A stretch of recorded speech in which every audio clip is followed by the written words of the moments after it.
सनोज जी, पहला मेरा सवाल आपसे कि आज मोनालिसा एक बार फिर चर्चाओं में आई है। हालांकि आपने जब फिल्म बनाई तब बड़ी चर्चाओं में रही, आपने उनको कास्ट किया, आप फिल्मों में उनको लेकर आए, आज शादी उनकी हुई है। एक तरफ दो धड़े हैं, एक उनको बधाइयां दे रहा है तो दूसरा उसको मतलब नेगेटिव तौर पर देख रहा है, कोई लव जिहाद कह रहा है।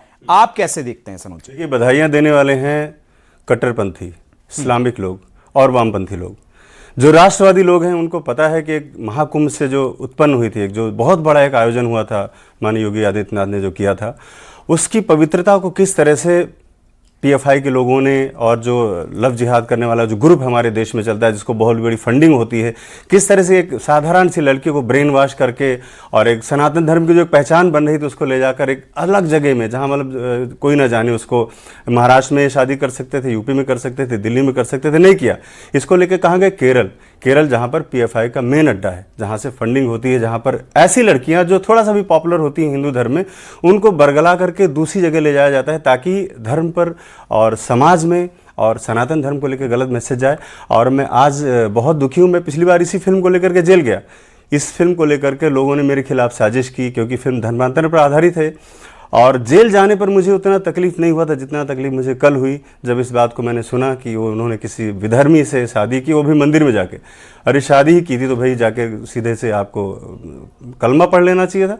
मंदिर में जाकर एक विधर्मी आदमी तमाशा कर रहा है, ये हमारे सनातन धर्म के लिए बहुत बड़ा अपमान है, लेकिन और मेरे लिए बहुत बड़ी बेइज्जती की बात। सनोज जी, फिर ये इससे सवाल एक ये भी है ना कि बहुत संविधान आपको इजाजत देता है। अब जिस तरह से आज डॉक्यूमेंट्स दिखाए गए, प्रेस कॉन्फ्रेंस में उन्होंने कहा कि वो बालिग हैं और संविधान इजाजत देता है कि कोई भी अपने हिसाब से शादी के लिए किसी लड़के या लड़की को चुन सकता है। तो इसमें फिर कैसे जिहाद? इसमें देखिए ब्रेन वॉश की बात होती है। ब्रेन वॉश उस साधारण सी बच्ची का, अभी जिसने दुनिया ही नहीं देखी, उसको तो कुछ भी समझाया जा सकता है। उसको क्या मालूम कि क्या हुआ उसके साथ, और इससे कितना बड़ा नुकसान हुआ है समाज का, देश का, सनातन का, उसको नहीं पता है, उसे जानकारी नहीं है। पढ़ी लिखी होती, कुछ समझदार होती तो उसको इस चीज़ की समझ होती। और इन लोगों को पता था, जो गैंग काम कर रहा है उसके पीछे, उसको पता था कि इसको बहुत आसानी से तोड़ा जा सकता है, इसको इमोशनली बहुत बहकाया जा सकता है। उस घर परिवार में, जिस परिवार ने उसको पाल पोस कर इतना बड़ा किया, और उसके बाप को बरगला करके किस तरह ये लोग लेकर गए वहाँ फिल्म के बहाने कि तुमको कर्नल का रोल मिल रहा है, तुमको जनरल का रोल मिल रहा है। एक हफ्ते पहले मेरी बात हुई जय सिंह जी से, उन्होंने फ़ोन किया कि मैं केरल जाना चाह रहा हूँ। मैंने पूछा किस लिए, तो बोले वहाँ पर एक फिल्म है, कुछ 10 दिन की ट्रेनिंग देंगे वो लोग। तो मैंने कहा ट्रेनिंग वगैरह व्यवस्था मैंने यहाँ करा रखी है, और भी मैं चीज़ों को बढ़ा सकता हूँ। लेकिन उन्होंने मेरी एक बात भी नहीं सुनी और वहाँ पर चले गए। उनको लालच दिया गया था फिल्म का, जबकि इसके पीछे पूरी प्लानिंग थी। वहाँ सब कुछ प्लान करके रखा गया था। आपने देखा होगा कल जब शादी हुई, वहाँ पर बड़े बड़े वहाँ के जो वामपंथी जो नेता हैं, वहाँ के सांसद हैं, वो सारे लोग मौजूद थे उसमें, क्योंकि उनका मकसद ये था, उनका मकसद ही इसको पूरा कराना था। और जय सिंह जी को कल तक नहीं पता चला क्योंकि उनके साथ हुआ क्या। कल शाम को जब मेरी उनसे बात हुई, जब मैंने मीडिया में देखा पहली बार, तो मुझे लगा कि ये सब गॉसिप है। मुझे लगा साउथ वाले अपनी फिल्म को स्टंट देने के लिए, उसको गॉसिप बनाने के लिए ऐसा कर रहे हैं। लेकिन जब मुझे बहुत सारे कॉल आने लगे तो मैंने जय सिंह को फ़ोन किया, तो उन्होंने बताया रोते हुए कि वो पुलिस स्टेशन के बाहर खड़े हैं और पीछे से मोनालिसा को लेकर वो लोग जा चुके हैं। तो सनोज जी, कुल मिलाकर अगर मोटी देखें तो आप ये कहने की कोशिश कर रहे हैं कि पूरी तरह से एक एजेंडे के तहत एक स्टंट है शादी। 200%। तो फिर मैं एक सवाल ये भी है सनोज जी कि जिस तरह से अभी हम देख रहे हैं कि जो लड़का है वो बागपत का रहने वाला है, उत्तर प्रदेश का रहने वाला है, शादी हुई है केरल में जाके। उस पर आप अभी जो कह रहे थे, उस पर आपको क्या लगता है कि वहां ले जाना, और आप जो कह रहे हैं कि ट्रैप की कोशिश है, पूरी तरह से लड़की को फंसाया गया है, कैसे आपको लगता है? ये ब्रेन वॉश है। मैंने जैसे आपको पहले भी कहा कि ये लोग बहुत शातिर होते हैं इस मामले में। कलावा पहनेंगे, चंदन लगाएंगे, टीका लगाएंगे, घंटी बजाएंगे, जाके तो प्रपंच तो करेंगे ही। लेकिन अब शादी किया है तो पैदा तो अब्दुल ही होगा ना। ये तो नहीं कि वहाँ पे रामकृष्ण पैदा होने वाले हैं कोई। तो ये एक बहुत गलत परंपरा की शुरुआत हुई है, जिससे बहुत सारी लड़कियां फॉलो करती थी। मैं आपको बताऊं, जब से मोनालिसा को लेकर मैं इस इंडस्ट्री में आया था, मेरे पास लाखों ऐसी महिलाएं, लाखों ऐसे औरतें, मतलब फीमेल लोग मेरे साथ इंस्टाग्राम और फेसबुक के जरिए जुड़े, जिनकी बहुत सारी उम्मीदें थी कि उनको लगता था कि मोनालिसा अगर ऐसा कर सकती तो मैं क्यों नहीं कर सकती। मतलब लाखों करोड़ों लोगों के दिलों पर आज उसने इस तरह से आघात पहुँचाया है, इतना गंदा मैसेज दिया है। और मैं इसके बारे में बड़ा मतलब निशब्द निशब्द हूं कि किस तरह से, चूंकि वो लोग बहुत इनोसेंट, उनको कुछ पता ही नहीं, घर वालों को भी कुछ नहीं नॉलेज था कि उनके पीछे हो क्या रहा है, मुझे अंदेशा था। लेकिन इन लोगों ने जो उसके पीछे जो जाल बिछा रखे थे, उन्होंने हमसे हमेशा उसको अलग रखा। वो चाहते थे कि मैं उससे बात ना करूं, कहाँ जा रहे हैं मैं पूछता था तो वहाँ का एड्रेस दे दो, पता दे दो, किससे मिलना है नंबर, तो वो लोग बचते थे। और मैं भी ज़्यादा उसमें इन्वॉल्व नहीं होना चाहता था कि कहीं ऐसा ना लगे उनके माँ बाप को कि मैं इस बच्ची का भविष्य कहीं खराब नहीं कर रहा हूँ या अपने तक सीमित नहीं रखना चाहता हूँ। बिल्कुल, इसलिए मैंने कभी भी उसको रोका नहीं किसी काम के लिए। सनोज जी, लेकिन एक सवाल मेरा ये कि आज जब मोनालिसा ने प्रेस कॉन्फ्रेंस की तो उन्होंने बाकायदा इस चीज का जिक्र किया कि मेरे घर वाले, मेरे परिवार वाले जबरदस्ती मुझे शादी में धकेलने की कोशिश कर रहे थे, और उन्होंने कोट किया, मैं मोनालिसा को कोट कर रहा हूं, उन्होंने कोट करते हुए कहा कि मेरी बुआ के बेटे के साथ मेरी शादी हो रही थी, इसलिए मुझे यह कदम उठाना पड़ा। इसको देखिए, इस बारे में मेरी जानकारी मुझे नहीं है। हालांकि कोई भी बात अगर उस घर में, चूंकि मैं एक फैमिली मेंबर हूं, आज भी हूं और हमेशा रहूंगा, मैंने जैसे कहा है, अब उसमें मोनालिसा का इन्वॉल्वमेंट है या नहीं वो हम तय करेंगे। लेकिन ये बात आपको कहना चाहूंगा कि अगर घर में कोई इस तरह की बात होती है तो एक बार मुझसे जरूर सलाह मशवरा लोग करते हैं। अगर ऐसी कुछ बात हुई थी या तो मुझसे हिडन रखा गया क्योंकि मेरे तक ये जानकारी नहीं हुई। हाँ, जब केरल जाने की बात आई तो मैंने विरोध जरूर किया था कि आप वहां जाकर कोई फायदा नहीं, अगर आपको आना ही तो आप मुंबई शिफ्ट हो जाओ, मैं सबको मुंबई शिफ्ट कर देता हूं, आप यहीं रहो, क्योंकि 2-4 बड़े प्रोजेक्ट्स मैंने वहां पर लाइनअप किए थे मुंबई में। तो मैं चाह रहा था कि इस फिल्म के बाद, मेरी फिल्म के रिलीज के बाद जो उसको बज़ बनना था, एक माहौल जो बनना था, उसका उनको फायदा मिले। और जो जिस मकसद से मैंने फिल्म की शुरुआत की थी, जिस तरह से उसको मैंने महाकुंभ से लाया था मैं, तो वो पूरा हो और मकसद पूरा हो इस वजह से। लेकिन उनको पता नहीं किस तरह से उनके फादर को भी ऐसा ब्रेन वॉश किया गया था कि मेरे तक कोई जानकारी ना पहुंचने पाए, मुझे कुछ बताया ना जाए, सिर्फ रफली चीज़ें बताई जाती थी कि वर्बली कुछ बता दो कि हाँ बस यहाँ जा रहे हैं वहाँ आ रहे हैं, कोई डिटेलिंग में कोई बात नहीं होती थी।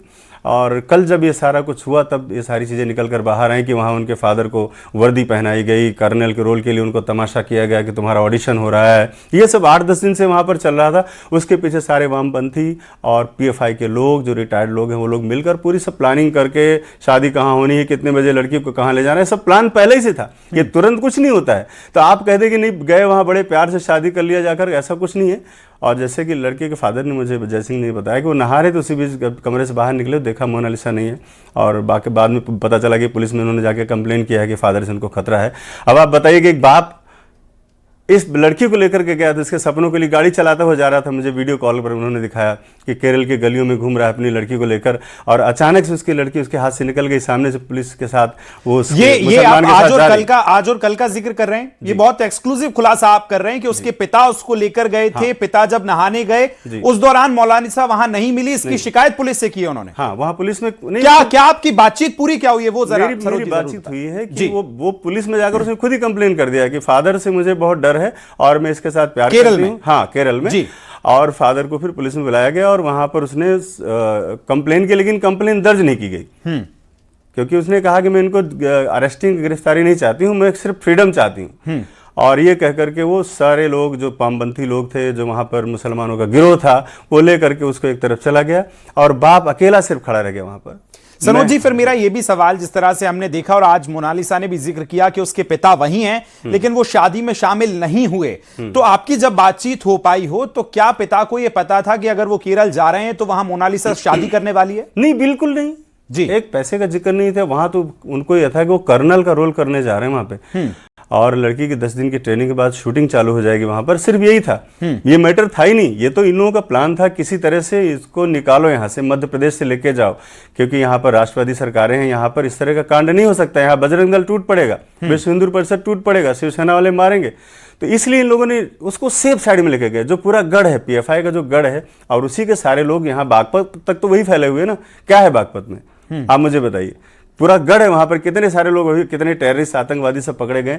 तो ये कुल मिलाकर के जो दिख रहा है कि बड़ा लव जिहाद ये हो गया, मतलब बड़ा अटैचमेंट था, ये था, किस बात का अटैचमेंट था?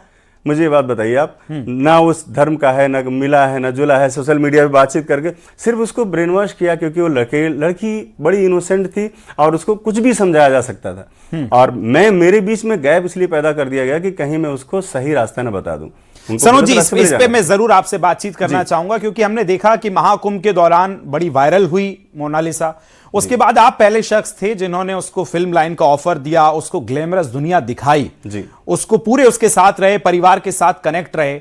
जरा ये चीज बताइए कि आपकी दूरी कैसे बढ़ी, क्योंकि ये भी हमने खबरें पढ़ी थी कि आपकी बीच में बातचीत बंद हो गई है, फिर पता चलता था कि आप पिता के संपर्क में हैं। ये दूरियां कैसे बढ़ी और क्या इसी को आप ट्रैप कह रहे हैं कि आपकी दूरियां बढ़ाई गई? हाँ, बिल्कुल बढ़ाई गई। एक्चुअल में क्या, कुछ हमारे ऐसे भी लोग थे इसमें जिनको मैंने अपॉइंट किया हुआ था वहां पर कि आप उनको शिक्षण और प्रशिक्षण देंगे, कुछ नाच गाने का, एक्टिंग का, पढ़ाई लिखाई का, क्योंकि मैं पूरा समय नहीं दे पाता था, मैं मुंबई में रहता हूँ। तो मैंने कुछ लोग वहां पर अपॉइंट किए थे। बीच में एक ऐसा मैटर आया कि वसीम रिजवी नाम का एक आदमी, जिसने एक लड़की को आगे कर मुझे रेप केस में जेल भिजवा दिया, जबकि वो केस फर्जी था। लड़की ने पहले दिन से अपना स्टेटमेंट दिया और सबको पता था कि 5-10 दिन में बाहर आ जाऊंगा, लेकिन जो मेरे ही लोग थे, जो उसके आसपास लोग थे, उन्होंने उसके साथ उसको समझाना सिखाना शुरू कर दिया। और जब मैं जेल में था उसी दौरान मैं देख रहा हूँ कि पैसा मेरा खर्च हो रहा है, रिस्क मैंने लिया। जब गांव में लोग भाग करके चले गए तो वहाँ पूछने वाला कोई नहीं था, मैं वहाँ से उठा करके मैं लाया हूँ और किसी और के साथ उसका गाना शूट हो रहा है, लोग नाच रहे हैं, गा रहे हैं और मैं जेल में बंद हूँ। तो ये मेरे लिए सबसे बड़ा शॉकिंग तो यही था कि ये लोग इतना कैसे कर सकते हैं, मतलब इतना तो नहीं, 5-10 दिन तो इंतजार कर सकते हैं। मेरी वाइफ मुझे मिलने के लिए आई तो मैंने भी उनसे भी यही कहा था कि उनको कोई तकलीफ नहीं होनी चाहिए, उनको और 1-2 लाख रुपए भेज दो इन केस अगर उनको कुछ जरूरत पड़ती है तो, ताकि मैं अगर जेल में हो सकता है संकोच बस कुछ न कह पाते हो, लेकिन वहाँ पर जो इर्द गिर्द हमारे लोग थे उन्होंने उनको पहले से बहकाना, फुसलाना और मेरे अगेंस्ट में ले जाना शुरू कर दिया। बिकॉज ऑफ वो वहाँ पर ब्रोकरेज करने लगे थे, छोटे छोटे प्रोग्राम कराकर वहाँ से पैसे लेना और बीच में दलाली खाना, इस तरह से। तो मेरे आसपास एक ऐसा डर का माहौल पैदा हो गया कि मैं जब बाहर निकल के आया तो मुझे लगा ऐसा ना हो कि मेरी फिल्म कहीं बंद हो जाए, क्योंकि बहुत सारा उसमें पैसा खर्च हो चुका था, मान सम्मान से इज्जत मिट्टी में मिल चुकी थी, हमारी जेल में होकर आ चुका था। तो मुझे लगा कि फिल्म ही एक ऐसा माध्यम है कि जिसको मैं बना करके फिर साबित कर पाऊंगा कि मैं सही हूँ। और मुझे बता रहा हूँ कि जो मुझे जेल में जाने में कभी इतना तकलीफ नहीं हुआ जितनी तकलीफ मुझे कल से हो रही है, क्योंकि मैं फिल्म बनाकर जीत गया था, लेकिन यहाँ आने के बाद सनोज जी फिर मेरा धर्मांतरण ने मुझे हरा दिया। ठीक है, चूंकि मोनालिसा आपके बहुत करीब थी, एक बड़े भाई के तौर पर एक रिश्ता आपका उसके साथ था, आपने उसको गाइड किया, आगे दिया, दिशा दी, पहचान दी, फेम दिया। मेरा सवाल ये है, कभी आपको कुछ इस तरह का लगा इस दौरान कि मोनालिसा किसी के संपर्क में है, किसी से बातचीत कर रही है, या उसने जिस तरह से बताया कि उसका अफेयर हुआ, लव हुआ और उसके बाद फिर आप शादी हुई, आपको कुछ अंदाजा था इसके बारे में?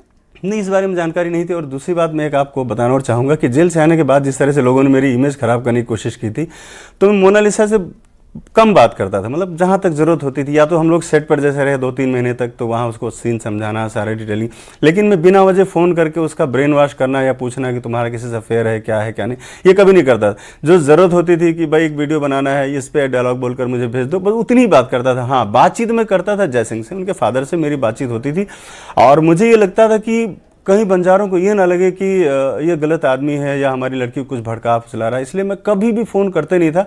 और बात भी करता था तो उनके फादर के थ्रू करता, मतलब फादर को फ़ोन करता था मैं, वो उससे बात करता। ठीक है सर, चूंकि अब समय की कमी, मेरा एक आखिरी सवाल आपसे ये रहेगा कि लोग सोशल मीडिया पे ये भी कह रहे हैं कि अगर शादी होनी थी तो उसको, अगर आप लव जिहाद कह रहे हैं तो वो कन्वर्ट भी कर सकता था, उसके बाद निकाह भी हो सकता था, लेकिन आज मोनालिसा ने अपनी प्रेस कॉन्फ्रेंस में जिक्र किया कि हमने हिंदू रीति रिवाज से शादी की है, फिर आप उसे लव जिहाद कैसे कह सकते हैं? बड़ी शर्म की बात है जो इस तरह के लोग बातें करते हैं और सुनते हैं, जो ये बोल रहे हैं कि मैंने धर्म नहीं परिवर्तन किया, वो बोल रहे हैं मैंने धर्म परिवर्तन नहीं किया। ये सिर्फ बकवास से ज्यादा कुछ भी नहीं है। जब शादी किसी के साथ हो गई है तो पति में नाम उसका लिखा जाएगा, बच्चा पैदा होगा अब्दुल, तो अब उसकी बच्चा क्या है, परिवर्तन किया हो चाहे ना, बहुत सारी अलग अलग प्रतिक्रियाएं जो हैं सोशल मीडिया पर भी देखने को मिल रही हैं। कोई उसे सही ठहरा रहा है तो कोई उसे लव जिहाद की शक्ल में देख रहा है। फिलहाल सनोज जी आपका बहुत शुक्रिया हमारे साथ जुड़ने के लिए, बातचीत करने के लिए।